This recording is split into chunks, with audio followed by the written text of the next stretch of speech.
کراچی میں امریکی قونصلیٹ کے قریب مظاہرین اور پولیس میں وقفے سے جھڑپیں، جام حق افراد کی تعداد 10 ہو گئی۔ پولیس کی مظاہرین کے وفد کو احتجاج بحریہ کمپلیکس منتقل کرنے کی تجویز۔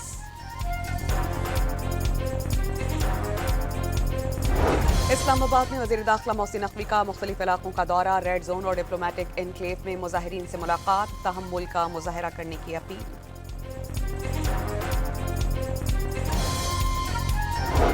ایران پر امریکی اور اسرائیلی جارحیت اور رہبر اعلیٰ سید علی خامنائی کی شہادت پر لاہور میں احتجاج، مریم نواز نے مظاہرین کے ساتھ احترام سے پیش آنے کی ہدایت کی، مظاہرین کے لیے افطار کے انتظامات کا حکم۔